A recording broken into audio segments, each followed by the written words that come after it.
Ravi de vous retrouver, chers téléspectateurs, et bienvenue dans cette nouvelle édition dans votre émission hebdomadaire Bibliothèque à votre fenêtre sur le monde culturel, votre fenêtre sur les dernières productions intellectuelles qui sont apparues sur la scène égyptienne. Chers téléspectateurs, pourquoi vous ne pouvez être un point tournant entre la déception, le désespoir et l'espoir, et non pas le contraire. Donc c'est une question très importante qui retient toujours l'attention de tout le monde. Et aujourd'hui, j'ai le plaisir d'avoir un rendez-vous avec cette œuvre intitulée Mariam, le point tournant de Mariam, ou Mariam, le point tournant.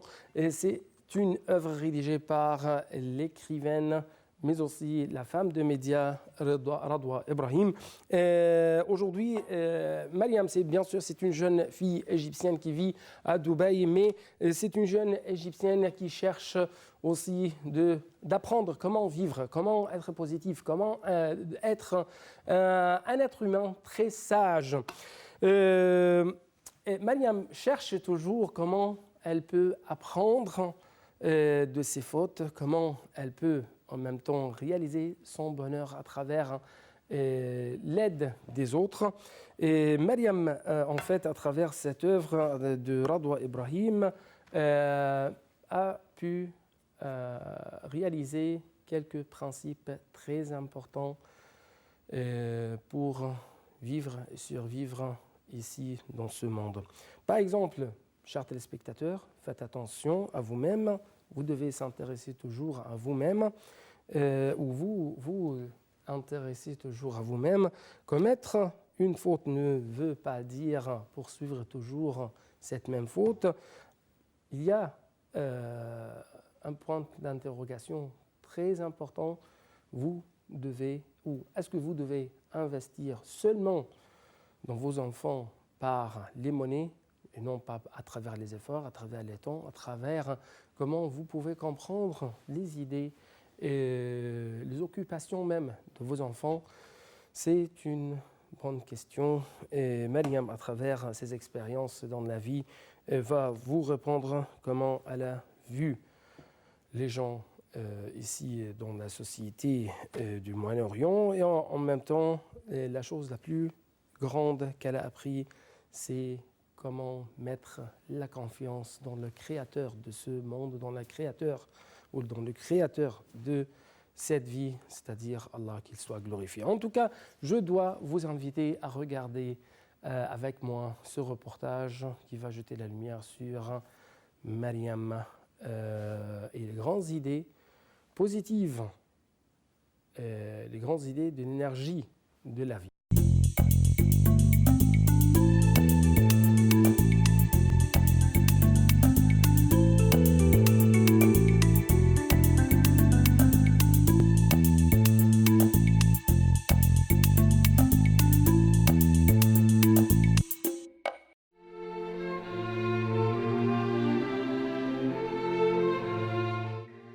C'est à l'homme de choisir entre le meilleur et le pire. Oui, c'est à lui de choisir. Parfois, il suit son destin et d'autres fois, il le choisit. Il suit son destin dans les situations auxquelles il fait face, mais il le choisit dans sa manière de réagir à ces situations. C'est pourquoi Dieu a créé la récompense et le châtiment qui dépendent de nos actes. Nous souhaitons que ce tournant soit vers le meilleur et aussi nous prions Dieu pour que la fin de notre parcours soit le début du parcours d'autres personnes, illuminant leur chemin et transformant leur vie vers le meilleur. Et rappelons toujours que dans la vie de chacun de nous, il y a un événement qui constitue un point tournant et qui change sa vie vers le meilleur ou vers le pire.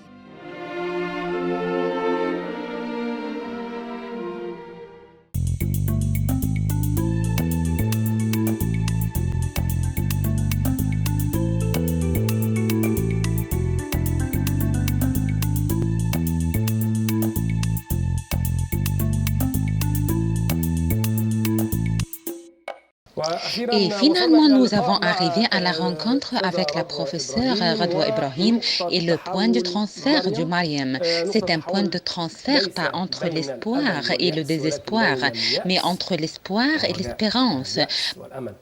La chose que je veux la comprendre dans la personnalité du Mariam, et je ne savais pas la comprendre bien. Vous dites le perdu de la chose, elle la donne. Oui. Qu'est-ce que ça veut dire? Je vais vous dire, si je n'avais pas des enfants, par exemple, je vais être très tendre avec les enfants. Si personne n'intéresse pas à moi, ne me préoccupe pas, je vais donner l'intérêt à ceux qui m'entourent. Donc, le perdu de la chose, c'est le personnage le plus capable à le donner juste. C'est un point de vue. Mais ce n'est pas une règle. Pour toujours, ce n'est pas une règle. Oui, chaque règle avait des exceptions, oui, mais chaque puits donne ce qui le contient. Par exemple, je n'avais pas des enfants, je peux contacter avec les enfants d'une façon qui n'est pas bonne. Je peux sentir de la jalousie. La base, c'est l'éducation qui nous forme à être très agressive ou des personnages ordinaires. Notre éducation, c'est la base. Il est clair que notre héroïne Mariam, dans un de ses points de transfert, elle ne trouve pas un homme ordinaire. Elle avait entretenu avec un certain nombre de personnalités masculines. Tous sont anormales, qui ne sont pas normales. Oui, ils ont un certain nombre de points noirs dans leur vie. Le défaut est en elle-même. Je vous salue parce que vous dites le défaut est en elle-même. C'est une vérité. L'homme ou la femme est un personnage premièrement et finalement, on ne peut pas dire les hommes ne sont pas bons. Effectivement, le pourcentage de la trahison chez les femmes. Non, la trahison chez les femmes est plus haut. Oui, exactement. Mais faites attention, l'homme ne va pas être un traître qu'avec une femme. La trahison du deux côtés. Oui, exactement. Le défaut est en Mariam. Mariam, comme beaucoup de personnalités, ne savait pas choisir juste. Elle sortait d'un fossé pour y tomber dans un autre. Même finalement, quand vous la dites dans votre livre, quand elle connaissait un autre personnage, elle ne trouvait pas l'homme ordinaire. Le défaut est en elle-même. Le calme embrasse ou le satisfait embrasse. Elle ne trouve pas une issue. C'est une image négative que vous la donnez pour les filles. C'est juste je ne suis pas correcte. Oui, on donne un bon fin pour toujours à l'héros. Il doit vivre son vie complète, mais ce n'est pas juste. Il peut être un héros qui ne savait pas vivre son vie d'une façon correcte. Un autre point de transfert dans la personnalité du Mariam, que je la nomme, Mariam se stabilise, mais après beaucoup de souffrance jusqu'à ce qu'elle savait comment elle se traite avec l'autrui. Mariam, pour toujours, ne savait pas comment se profiter de ses expériences. Elle se profite dans son travail, elle se profite à être un personnage normal de l'intérieur. Même il y avait un des titres concernant Mariam. La question, c'est d'accéder au cœur d'un personnage. Ce n'est pas quelque chose de difficile. Chacun d'entre nous a son clé. Mais elle ne savait pas. Et elle est bizarre en Mariam. Quand elle s'entretient ou se rencontre avec Hissine, l'animateur dans la radio, et il essaye à la faire sortir du cercle de la mélancolie un peu. Et elle commence à s'intéresser à son vie pour une autre fois. Il envoie pour elle des fleurs rouges et elle est devenue furieuse des fleurs rouges parce qu'elle déteste beaucoup la couleur rouge.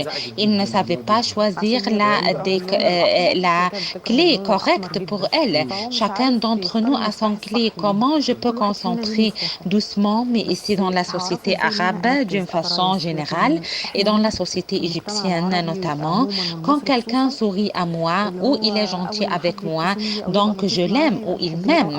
Non, c'est une accélération dans les sentiments. Je dois concentrer un peu pour savoir que c'est un intérêt ou amour et j'attends un peu pour comprendre ce qui est devant moi. C'est un cas avec les adolescents plus clair. Quand j'étais un adolescent, je me rappelle, je peux aimer une fille 2 jours en mon intérieur et après je l'oublie. Et après, j'aime une autre fille, et après, je l'oublie. Mais après, quelquefois, j'accoutume que ce n'est pas un amour, hein. C'est une admiration pour cette personnalité, parce que vous attendez un instant avec vous-même. On a peur à s'asseoir avec nous-mêmes, à voir comment elle est notre psychologie, ou on aime à regarder à nous-mêmes en bonne forme et à être bien. Il y avait une partie en Mariam quand elle entre dans la radio et guérir la période de la jeunesse et de l'adolescence et comment peut-on investir dans nos jeunes. J'avais cité par exemple lors de mon période d'adolescence les clés les plus importantes qui m'aident à sortir de la période de l'adolescence. C'est l'amitié de la famille pour moi. Et c'est une chose, quand elle entre dans ce domaine, elle trouve que les fils ne créent pas un lien de fraternité avec leur famille et que leur famille n'investissent pas, leurs fils n'investissent pas le temps, l'effort, investissent l'argent seulement. La question de l'argent, au lieu d'être un élément adjoint, elle a commencé à être un obstacle. Et le papa et le maman travaillent pour apporter de l'argent afin d'assurer leurs fils selon leur point de vue. Oui, selon leur point de vue exactement, mais malheureusement, qu'est-ce qui se passe? Les enfants veulent une monnaie de poche. Prenez, voilà. Ce n'est pas important quels sont leurs amis ou d'où ils dépensent leur monnaie. Ils étudiaient ou ils trichaient. Le plus important, c'est la dépouille sain et sauf. Donc, exactement, il y avait une génération. Ceux qui sortaient corrompus ou terroristes et la médiocre se trouvent. Et il y avait également un malade psychologiquement. C'est-à-dire, quand vous dites la chambre obscure pour lui, il est loin des gens, seul, unique. Personne ne savait pas quelqu'un à lui-même. Personne ne savait pas qu'est-ce qu'il fait. Ce qui est bizarre quand il grandit et devient un homme ou une femme, dérouté et apporte des enfants qui devenaient plus compliqués, qui déroutent également. Et c'est la règle générale et ce qui sortait de cette règle devient l'exceptionnel, le fou, le sage. Au milieu d'une société fou, c'est ça ce qu'on faisait. Et également, cette partie, l'éducation est difficile. Quand elle entre, le père ou la mère ne voit pas que l'apparence dans leur fils ou leur fille. Ils creusent ce qui déroule dans la tête de leur fils. Et quand ils commencent une relation conjugale, éclaircit des chambres obscures dans la tête et le cœur. Malheureusement, le mari ou le partenaire de la vie, c'est lui qui peut le dévoiler parce qu'il est le personnage le plus proche de cette preuve. Et on trouve évidemment les pourcentage du divorce accru et la trahison accrue. Selon votre point de vue, plus d'explications pour ce sujet, notamment Mariam dans ses points de transfert. Elle avait proposé ce sujet dans un des programmes qu'elle le présentait. La première chose, l'éducation. Je ne fais pas attention si mon fils restait à la salle de bain beaucoup ou non, lisait ou non, dormait beaucoup ou non, parlait beaucoup ou au téléphone. Je ne fais pas attention à de petites choses qui peuvent emmener à des catastrophes. Il entre beaucoup à la salle de bain. Il peut, par exemple, faire l'habitude confidentielle. Et s'il dort tout le temps, il peut prendre de la drogue. Donc, s'il a une grande envie pour manger, tout cela, on ne fait pas attention. C'est un enfant. Il considère cela comme un tabou dont on ne peut pas parler. Oui, exactement. Mais quand il se marie, il ne savait pas qu'est-ce que ça veut dire mariage en premier lieu. Il ne savait pas qu'est-ce que ça veut dire un partenaire. Comment il peut être joyeux. La joie n'est pas un but chez lui. C'est cela, ce qu'on trouve nos premiers pères et nos premiers grands-pères. C'est fini. Nous marchons selon ce pas. Donc, il ne va pas être joyeux. Donc, il y avait deux différents dans une seule maison. On ne savait pas le sens de la joie et qu'est-ce que ça veut dire la stabilité. Il déroute, il tombe. Dans la question du Mohammed, ce jeune adolescent, vous voyez comment Mariam traite avec lui. Il faut à toute la société, Mariam est une partie de la société. Ce jeune qui avait 12 ans, elle essaye de l'attirer avec sa mère, qui est considérée comme son grande-mère. Est-ce que c'est une preuve valable pour continuer ou un des problèmes, c'est l'interruption des relations entre les pères et les grands-pères? Regarde, nous nous avons besoin de prise de conscience. Notre époque se diffère à l'ex-époque. Notre époque, bien sûr, se diffère cette époque à l'ex-époque et à l'époque prochaine. C'est une époque qui avait ses exigences. On doit faire prendre en conscience d'une façon correcte ce que Mariam avait fait avec Mohammed. C'est un apaisant et pas une solution parce que elle n'est pas sa mère. Enfin, elle le caresse, elle le gâte et elle l'éduque. Mariam était un calme et c'est faux parce qu'on doit avoir une prise de conscience. On doit faire savoir les gens comment ils éduquent juste. Nous n'avons pas les principes justes de l'éducation. C'est le problème et les mass médias également doivent jouer un rôle. Auparavant, par exemple, on raconte l'histoire d'une façon sympathique qui nous éduque des choses en tant que des enfants.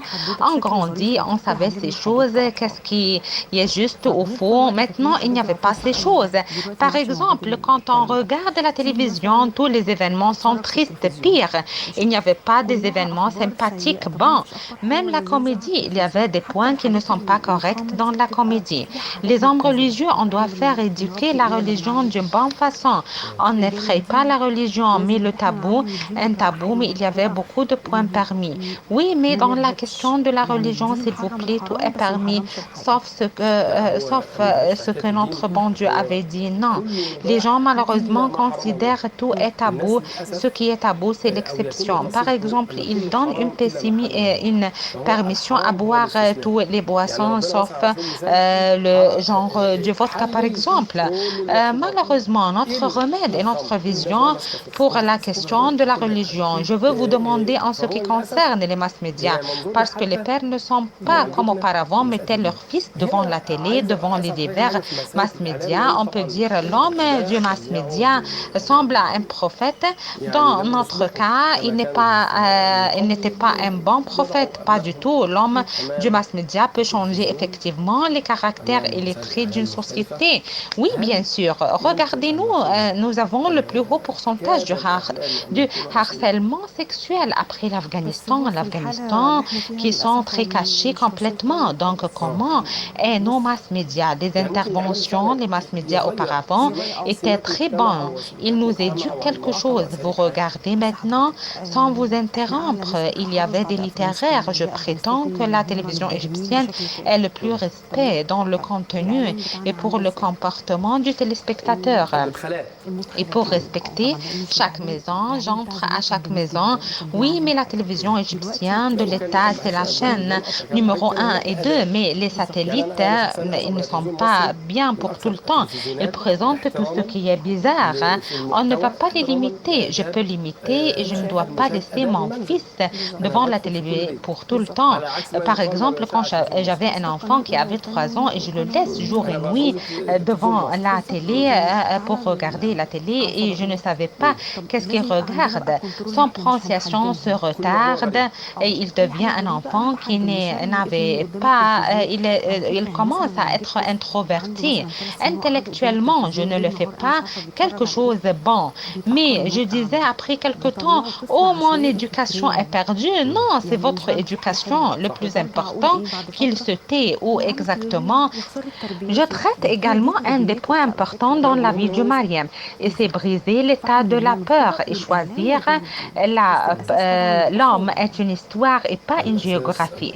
Oui, briser l'entrave de la peur. La peur, il a un ennemi connu. Nous ne faisons pas attention qu'il est un ennemi, mais il révèle qu'il est un ennemi.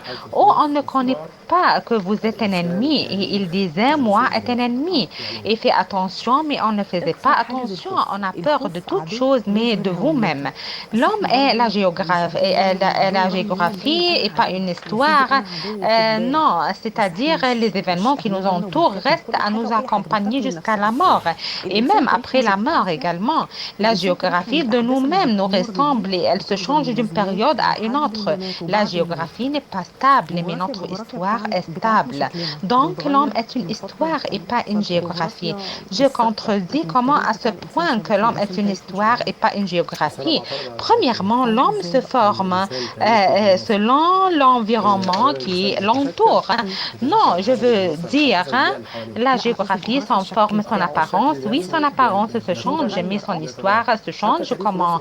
Si je suis un personnage dérouté ou pessimiste avec mes mains et pas avec les mains des autres, je peux être dérouté et plein de désespoir, mais la période du désespoir est cohérente. Oui, mais je peux changer mon histoire avec le sens. Non, je peux changer mon histoire de son sens. Au lieu d'avoir une histoire déroutée complètement, je peux l'amender. Oui, je la change. Non, je l'amende seulement. Croyez-moi, quand vous chutez, c'est stable. Et quand votre vie commence à se hausser, vous avez deux périodes de la tombée et l'élévation. Quand vous tombez une autre fois, vous allez avoir 3 périodes. Vous montez, donc vous allez avoir 4 périodes jusqu'à la fin de votre vie. Ils vont citer votre nom dans l'histoire que vous étiez quelqu'un bien ou quelqu'un inutile. Oh, notre bon Seigneur, ayez nos beaux actes, les actes finaux. Amen.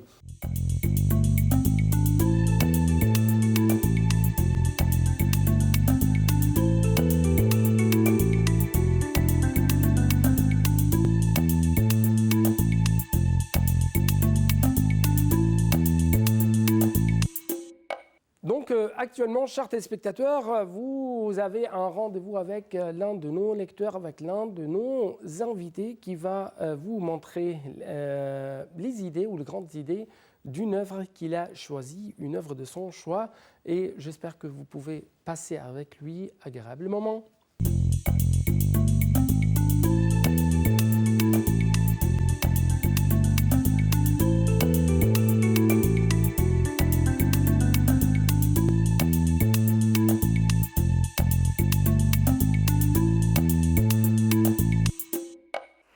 نتكلم النهارده في كتاب للكاتب الكبير عباس محمود العقاد.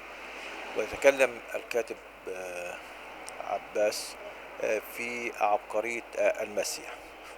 Aujourd'hui, nous allons aborder le livre du grand écrivain Abbas Mahmoud al-Aqad. Dans ce livre, l'écrivain aborde le génie du Christ. Dans cette émission, nous allons aborder la vie politique à l'époque de la naissance du Christ. La chose la plus importante à cette époque était l'État romain. Le général Pompée a conquis la Syrie et la Palestine. Pompée était un dirigeant romain qui a pu vaincre Spartacus, qui a dirigé la révolte des esclaves. Il a formé 70 000 esclaves et a commencé à conquérir l'Empire romain.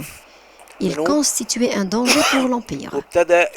Pompée a battu Spartacus et a eu un grand prestige au sein de l'armée romaine.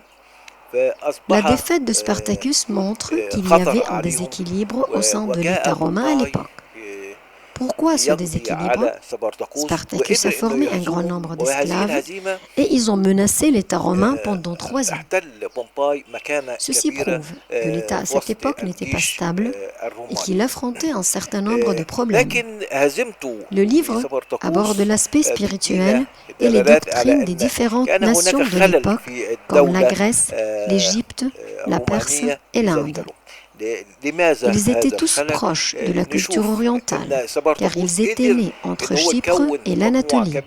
Nous allons aborder l'épicurisme et le stoïcisme. Ces deux doctrines ont vu le jour à une même époque et se sont répandues parmi les intellectuels partout dans le monde. Elles semblent contradictoires, mais au fond, elles sont semblables au niveau de la pensée, car ils avaient une approche identique au niveau du comportement et de mode de vie. وهنشوف ان لم يستقيم الحال للدولة الرومانية بسبب ضراوة الوحشية بينها وبين الفرس.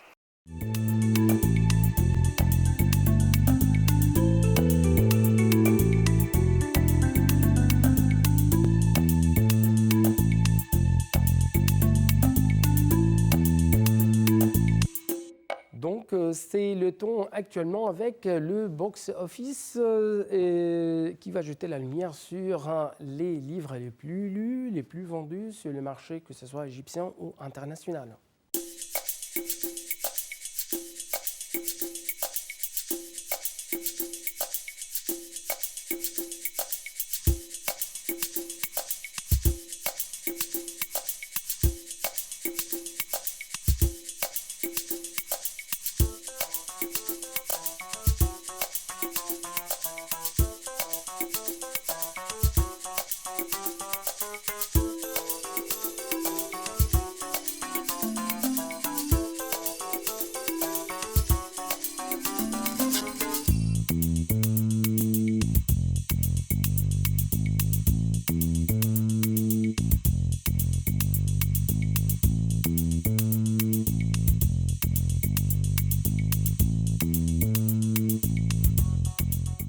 c'est ainsi, chers téléspectateurs, nous avons à la fin de cette édition. J'espère que vous avez pu passer agréablement avec nous et je vous souhaite une bonne, excellente semaine. Au revoir.